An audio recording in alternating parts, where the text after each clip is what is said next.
Boa tarde a todos, eu sou o Lucas Lorde, estamos começando aqui mais um programa Papo Reto no Estúdio 48 Podcast. Se você está chegando agora, eu convido vocês a se inscrever no YouTube do Estúdio 48, falta pouco para a gente chegar a 1.000 inscritos. Estamos também ao vivo no canal do Instagram do Pense Comigo, então convido vocês a nos seguir.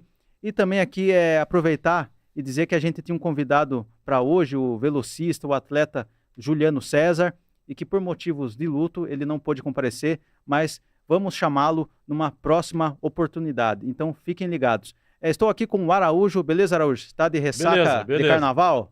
Como pouco, que tá aí? Você bebeu muito? Porque para começar o programa aqui, pessoal, a gente vai falar sobre a estreia do Pense Comigo na Rua neste ano. E a gente foi cobrir o carnaval. Eu e o Araújo fomos em 2 blocos, 2 dias de cobertura. Fomos no bloco Depois a Gente Se Vira, que é o mais tradicional aqui de Sorocaba, e também fomos no Sorofolia, que foi lá no Campolim, na Praça Caçatumaru. Foram 2 grandes eventos.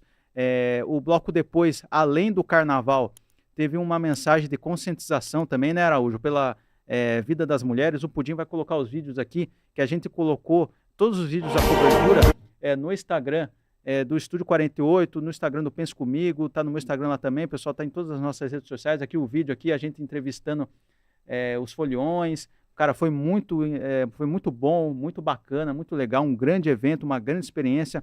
Eu Penso Comigo na Rua, fazendo cobertura dos eventos. Esse só foi o primeiro evento deste ano, vai ter muitos eventos que a gente vai fazer a cobertura este ano, vai ter evento de literatura, Bienal, vai ter lá evento no Pacaembu. Então, pessoal, fiquem ligados que eu, Araújo, além desse papo reto aqui que a gente está fazendo programa, a gente também tem Penso Comigo na Rua e o Penso Comigo convidados. Araújo, o que você achou da experiência de fazer a cobertura do carnaval lá no Bloco Depois, lá no Sorofolia? Qual que é o seu feedback aí? Falei. Eu achei ótimo. Momento de brincar, de ver os outros se divertindo e se divertir também. E foi muito bom. Eu, como disse para você, na verdade foi a primeira vez na vida que eu curti folia, assim. Porque é a primeira vez? É a primeira vez. Eu não sabia disso, não. Eu achava que você já tinha pulado já quando você era mais jovem. Eu sempre fugi do carnaval. Você não gostava, né? Não, eu sou um pouco por conta do meu gosto musical. Eu sou um cara minha praia sempre foi o rock, o punk rock, o metal. Então, essas horas eu fugia. Então, mas você gostou da experiência? Adorei. Porque eu acho que o carnaval é a alegria do povo brasileiro, alegria nas pernas, cara. É uma energia muito positiva. Eu gostei muito. Eu já tinha pulado outros carnavais, mas fazendo cobertura, esse foi meu primeiro carnaval, assim, no sentido jornalístico da coisa, né, Araújo? E ver pessoas alegres, brincando, se divertindo, o carnaval é uma grande confraternização, né? Com certeza. Então, é muito bom. E os eventos, assim, muitos foliões, o Sorofolia bateu o recorde, mais de 40 mil pessoas nos 3 dias de evento. Ano que vem tem mais, pessoal, Sorofolia na Praça Caçatumaru, inclusive vai ter mais um dia adicionado. E para variar, o bloco Depois também foi um sucesso. Para variar, eu vejo o carnaval com o meu olhar literário, né? Não é à toa, eu sou o autor desse livro, Um Brinde ao Nada. Sim. A literatura tem o carnaval tem na literatura também, né? Tem várias histórias que contam o carnaval. Eu sou o autor também, para quem não me conhece, do livro O Ódio Solto no Pasto. Que também tem carnaval aí. Que terá uma edição nova este ano, com nova capa, novo projeto gráfico. Sim. Vai ser a novidade que eu vou colocar aí no mercado editorial neste ano. Sim, vai ser um sucesso. Então, eu tenho um olhar literário para o carnaval, e não é à toa, porque o carnaval também é literatura. Eu recordo de 4 livros que têm o carnaval como tema. Dona Flor e Seus 2 Maridos, do Jorge Amado. O País do Carnaval, também do Jorge Amado. O Sonho dos Heróis, do argentino Adolfo Bioy Casares. E A Morte da Porta Estandarte, do paulistano Aníbal Machado. Uhum. E outros. Cito esses que lembro de memória. Grandes histórias e que tem o carnaval como tema, como pano de fundo, como ponto de partida. A gente está vendo um vídeo aqui, ó, esse evento aí, ó, você está entrevistando um dos organizadores da festa, né? Que é o Vinícius, o nome dele. Tem um lugar lá chamado Na Mata. Na Mata, que é o Camarote. A gente conseguiu entrar lá. Inclusive, a gente encontrou lá o Luiz Afonso, que a gente já trouxe aqui também. Luiz Afonso, Sim, o escritor escritor Luiz também, a gente Afonso, encontrou ele, estava lá no camarote. A gente chegou lá, entrevistamos os organizadores, entrevistamos também influencers. Aí você está na parte de fora, né?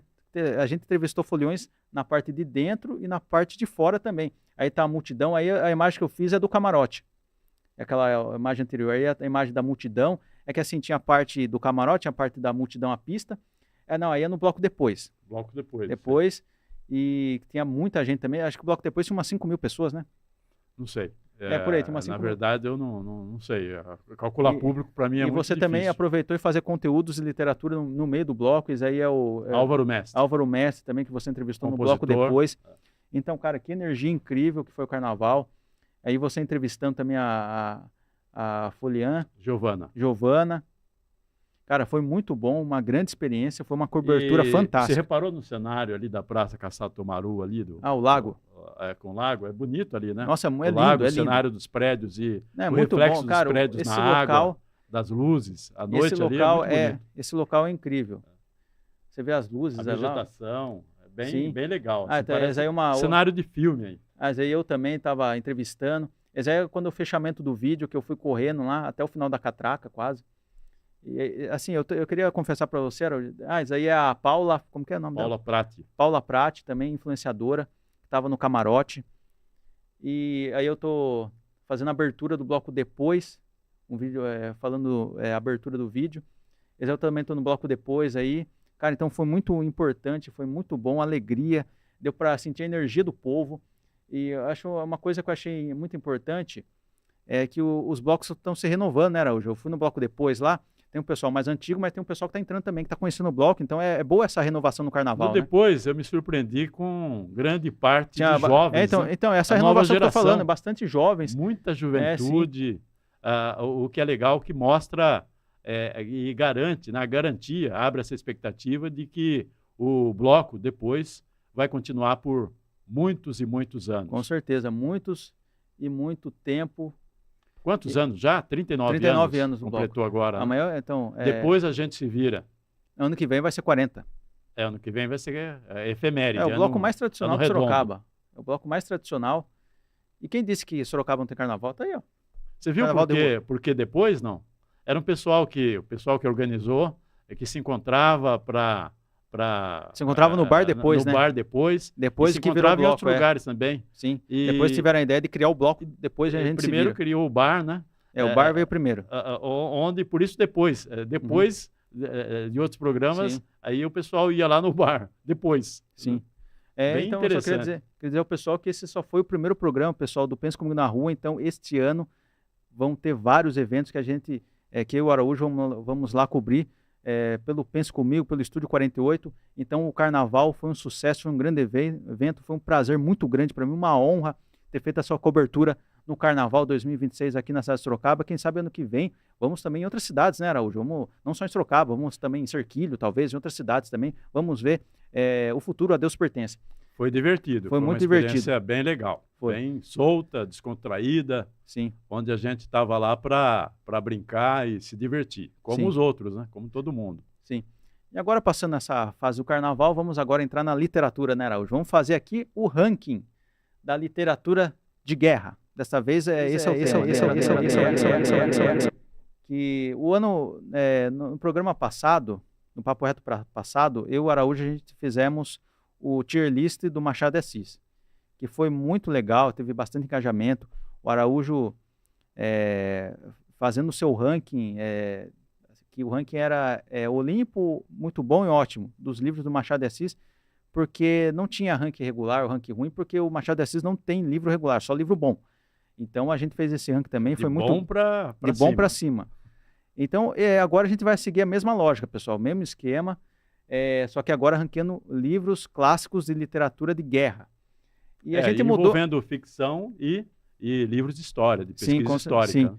E aqui a gente só mudou aqui como vai ser o ranking. Vão ser 3 também, que nem foi do Machado de Assis, só que agora vai ser rank S, A e B, sendo o rank S como se fosse o máximo do máximo, o rank A o muito bom, o ótimo, e o B bom. Mas não quer dizer que o livro foi no rank B, quer dizer que ele é ruim. Não, assim, todos os livros que estão aqui são muito, muito, muito bons.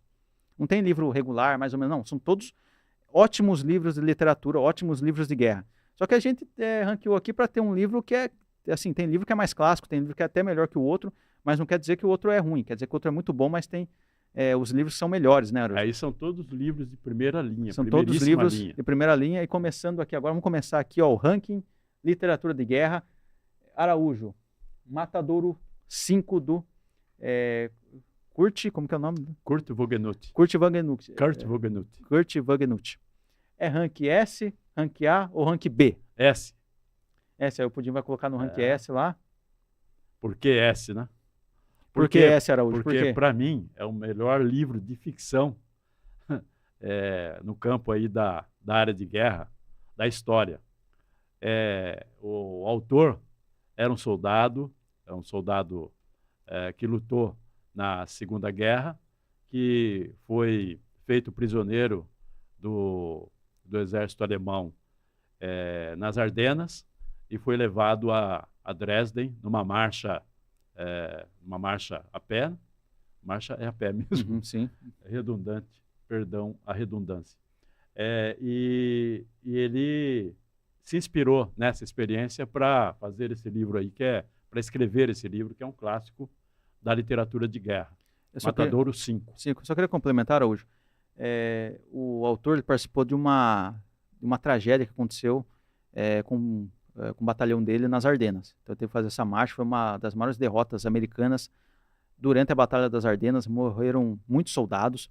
Então, esse foi um trauma, um choque muito grande para ele. Mas eu aconselho, pessoal, para ler esse livro Matadouro 5, para você ter um conhecimento do que foi a Segunda Guerra Mundial, do que foi a Batalha das Ardenas. Porque você vai ler o livro assim, você vai acabar... Quem não sabe do contexto, não sabe da história da Segunda Guerra Mundial, não sabe dos traumas de soldados, do estresse pós-traumático, talvez não vai entender muito bem o começo do livro ou o livro inteiro. Inclusive, eu já vi booktubers falando deste livro e dizendo que não gostaram porque não entenderam a história. Então, pessoal, para você... Uma booktuber chamou de romancinho. Então... Mas, pessoal, para ler esse livro, você tem que entender um contexto.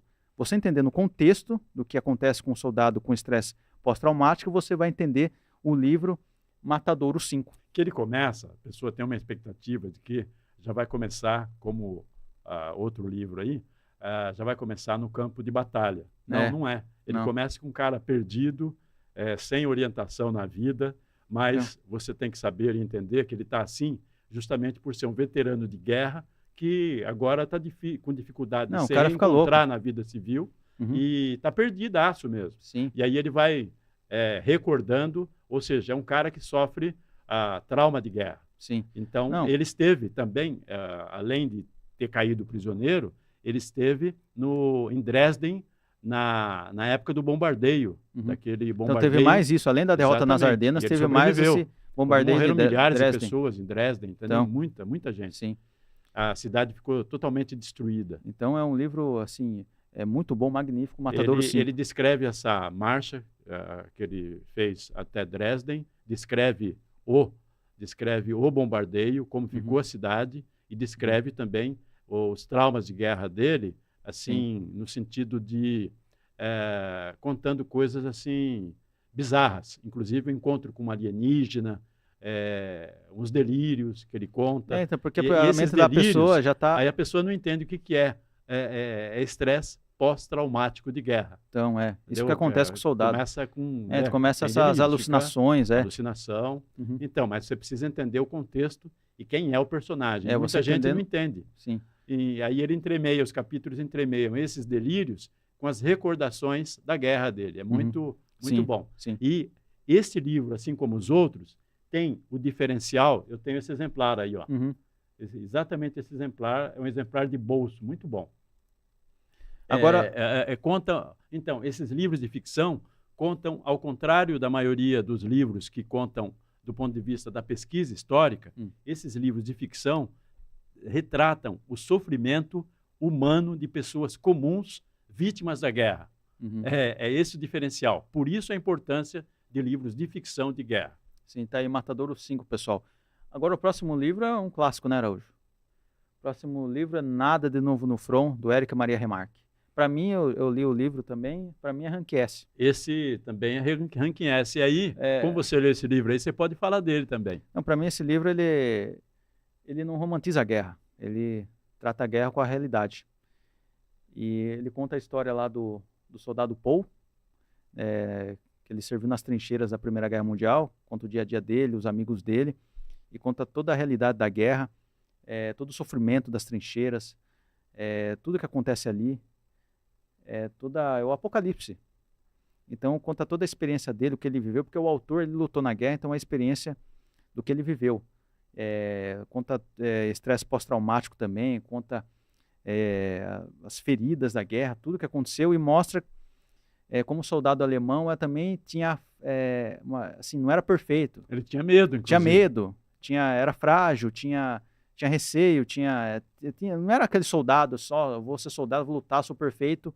Tanto é que no regime nazista, ele foi queimado em praça pública, porque ele mostrava o alemão com medo, mostrava a fragilidade do alemão. Ele foi publicado em 1929, Sim. fez um sucesso assim retumbante, talvez vendeu muito. Foi muito um sucesso mundial. E em 1933, quando o Adolf Hitler assumiu o governo, foram queimados vários livros, entre esses um deles foi o Nada de Novo no Front. Sim. E o autor teve que fugir, ele fugiu de carro, saiu de lá, senão ele ia ter um destino trágico. Aí ele foi morar nos Estados Unidos e escreveu outros livros inspirados na guerra. Sim, inclusive tem a série, pessoal, na Netflix, Nada de Novo no Front, mais resumida tudo, mas não é série, na verdade é filme.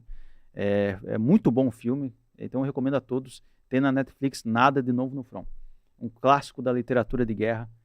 Agora temos aqui, Araújo, A Ponte, do Manfred Gregor. Rank S, A ou B? Olha, é A.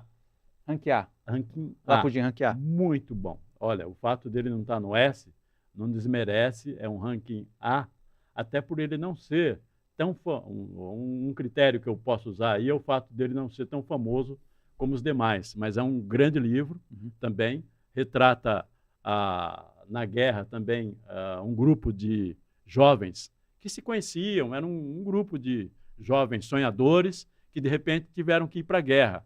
E na guerra eles têm uma missão de guardar uma ponte. É um grupo de soldados, eles são alemães, eles têm a missão de guardar uma ponte.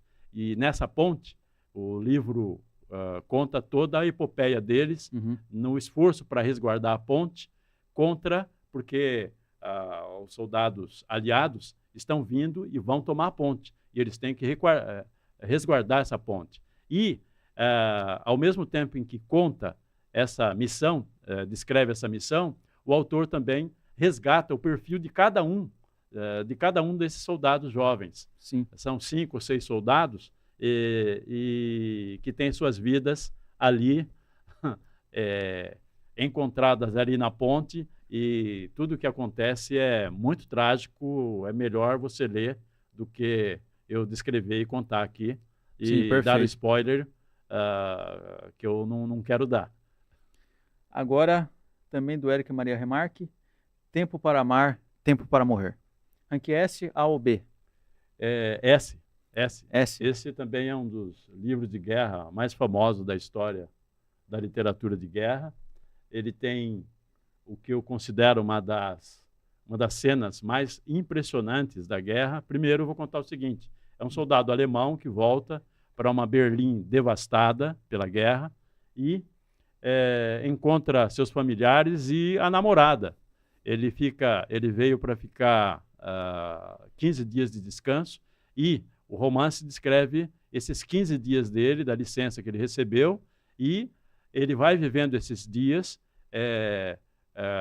vivendo em meio aos escombros e às mortes, ao sofrimento e à dor que ele encontra, de amigos, de parentes, e sempre acompanhado da namorada. E a cada dia vai se aproximando a data de ele voltar para o front. E eles vão contando esses dias, e no momento em que ele se despede da namorada para entrar no trem e voltar no front, é uma das cenas mais impressionantes do ponto de vista literário que eu já vi em toda a literatura. Eles sabem que é a última vez que se veem, eles se adoram, se gostam muito um do outro, eles têm uma história de amor muito bonita e sabem que é a última vez. E mesmo assim ele tem que voltar para o front ela o vê desaparecendo assim na janela, os dois se olhando, o trem vai embora, eles se olham e vão se olhando até sumir no horizonte, e o que eles se dizem um ao outro nesse momento, só mesmo lendo, você fica emocionado mesmo. Para quem gosta de literatura de amor e guerra, essa Tempo para Amar e Tempo para Morrer é excelente. É um dos livros que estão na minha lista de releitura. Perfeito. O próximo aqui, ó, Ernest Hemingway, Por Quem os Sinos Dobram. S A ou B, Araújo? Eu vou colocar no S, né? Não é? Porque é tudo muito bom, não dá para colocar no A, bom, um pouco no A ou no B, não, é tudo muito bom, né? Galeria é S. Qual guerra que é? Qual guerra? Inspirado na Guerra Civil Espanhola. É muito bom. Inicialmente eu não entendi o final, eu não vou dizer qual é o final, só que eu não entendi, mas depois eu entendi. Tá? É um final muito diferente dos finais de livros, o desfecho é muito diferente. Você precisa, o autor, aí ele, não que obriga, o autor não obriga nada, mas ele deixa com o leitor a liberdade de ele imaginar o final sem que ele descreva esse final. E nem precisa. Sim. Nem precisa, porque é óbvio o final que vai acontecer. E isso mostra a genialidade da técnica literária do Ernest Hemingway, tá? Mas o livro ele é muito bom, do começo ao fim. Ele descreve uma batalha, assim, do ponto de vista dos republicanos, né? E combatendo um exército mais forte, que é o exército do Franco, que é o exército do representante do autoritarismo naquele país, naquela época, e mostra o quanto, assim, por uma causa popular, você resiste. A capacidade de resistência de um povo, de um exército popular, e o Hemingway atravessou, assim como outros escritores estiveram nessa guerra. Tá? Sim. Então, Hemingway foi um deles. Agora, o próximo aqui também do Hemingway, Adeus às Armas, pela capa aqui, deve ser uma história de amor, né? É uma história de amor linda, bonita, lírica. Rank S, A ou B? Adeus às Armas. Adeus às Armas? Vamos colocar no ranking A. Beleza, rank A. Okay. É um livro muito bom, excelente. Acredito que é o segundo romance publicado por ele. Ele primeiro publicou um livro de contos, Homens Sem Mulheres. Depois publicou O Sol Também Se Levanta, já um primeiro romance de grande sucesso. Em seguida fez Adeus às Armas, que também é grande sucesso.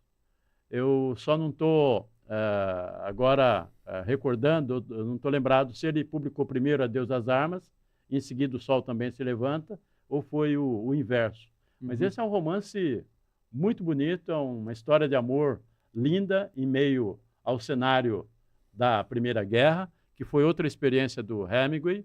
Ele foi, ele era motorista de ambulância e foi ferido.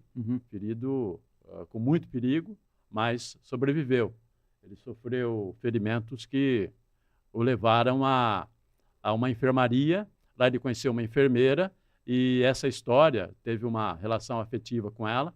E essa história a partir dessa história, ele inspirou o livro dele. Inspirou esse livro aí. É muito bonito, mas você fica muito triste no final também. O Hemingway ele é muito realista, além de ter um texto maravilhoso, maravilhoso. Sim. Eu acredito que vão me criticar por ter colocado aí no A e não no S. Assim, tá no A, mas não quer dizer que não é tão bom. Não, é magnífico, mas aqui é no ranking nosso que não dá para ser tudo no S também. Tem o A e o B. Tanto que eu coloquei o Por Quem se Nos Dobram, do mesmo autor, no S, né? Que é no Olimpo aqui. Agora o próximo aqui é sobre a maior batalha da história da humanidade, né? Stalingrado, de Anthony Beevor. Anthony Beevor ou Anthony Beevor? Beevor. Rank S, A ou B? S. Porque aqui esse livro é maravilhoso dele, é um livro diferente dos demais, ele é um livro de pesquisa histórica, é um livro de história, né? Então, é um livro em que o autor é um dos maiores autores nesse campo da literatura de guerra, da pesquisa histórica de guerra. Ele te coloca no cenário da guerra. Você lê com uma impressão de que está nas ruas, nas casas, nos cômodos, porque o combate lá foi rua a rua, casa a casa, cômodo a cômodo. Então, ele te coloca nesse cenário.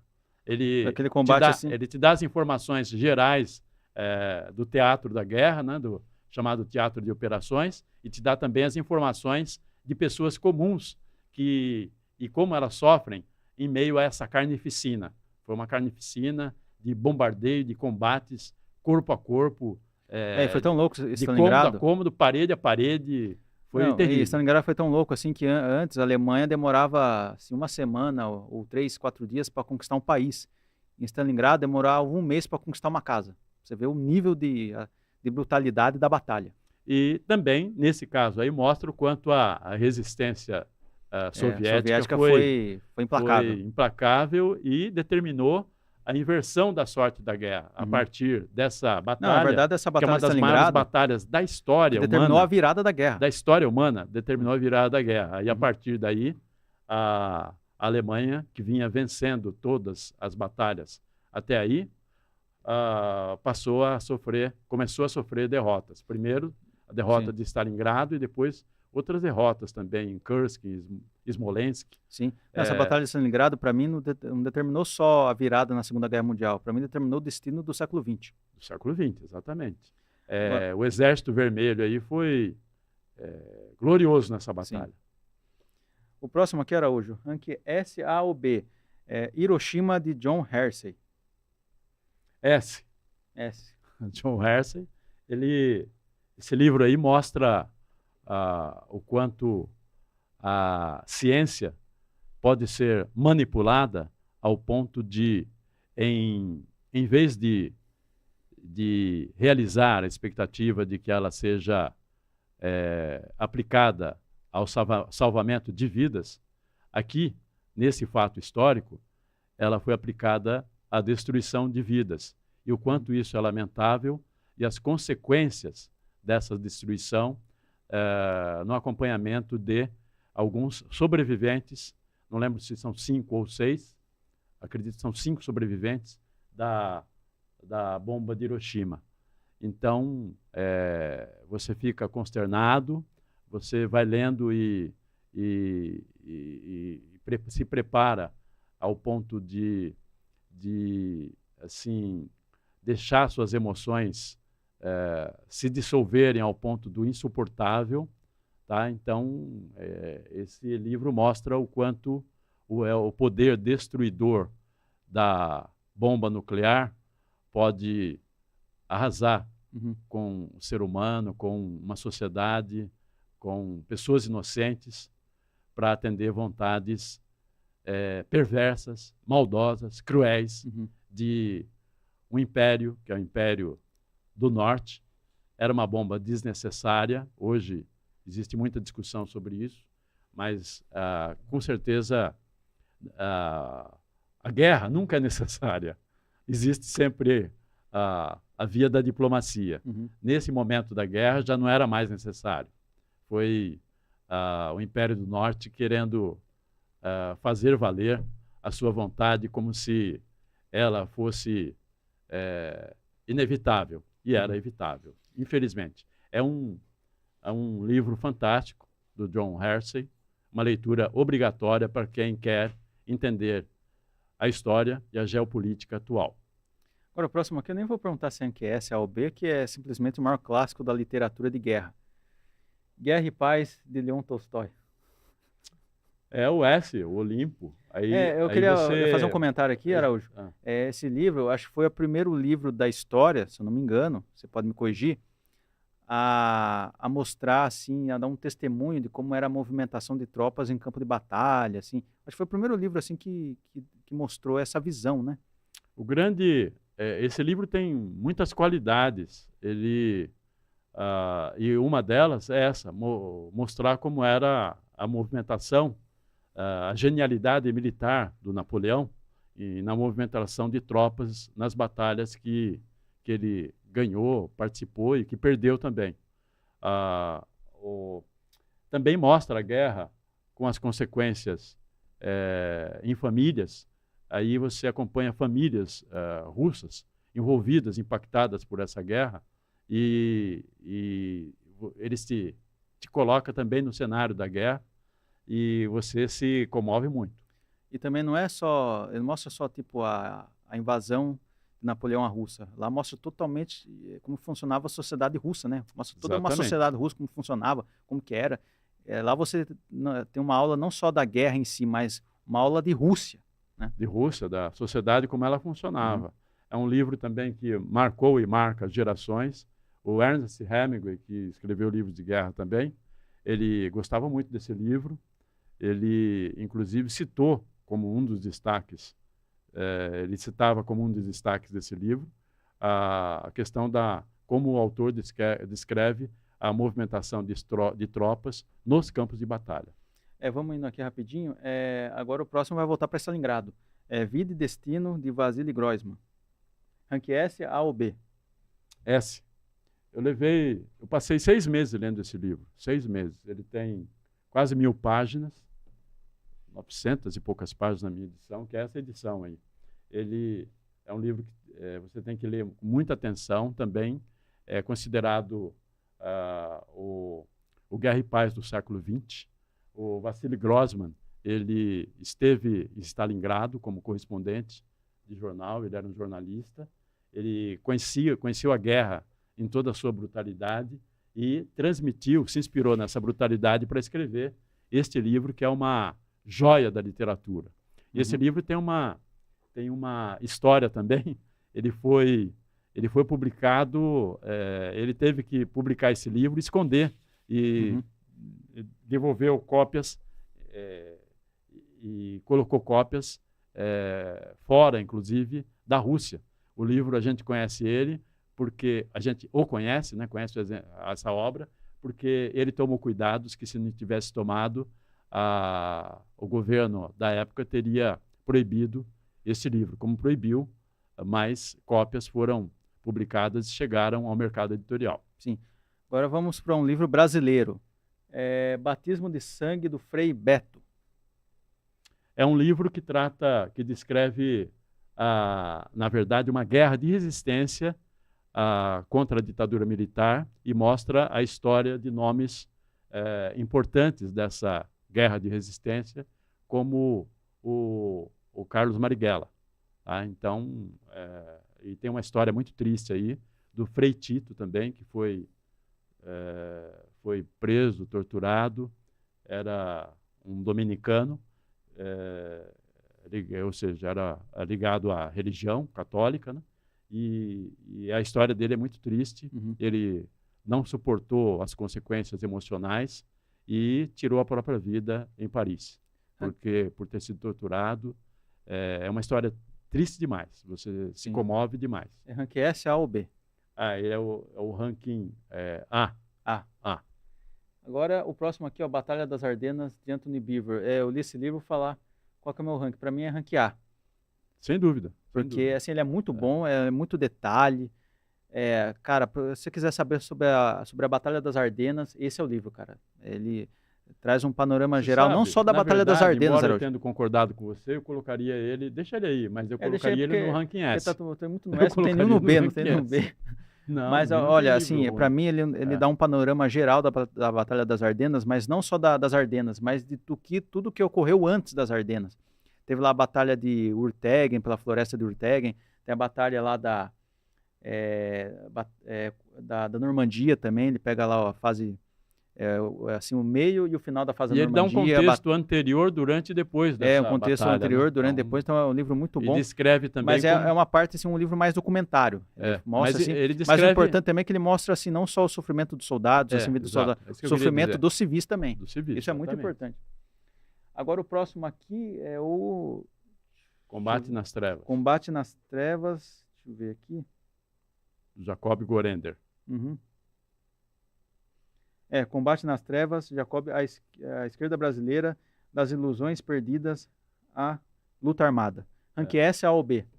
Eu coloco no S. No Esse S. livro é um grande livro brasileiro, é um livro de difícil localização, que descreve o combate das organizações de resistência no Brasil, o envolvimento delas na luta armada, na luta contra a ditadura militar brasileira. É um livro indispensável, necessário, obrigatório para quem quer entender o Brasil recente e a luta contra a ditadura militar, que durou 21 anos, de 64 a 1985.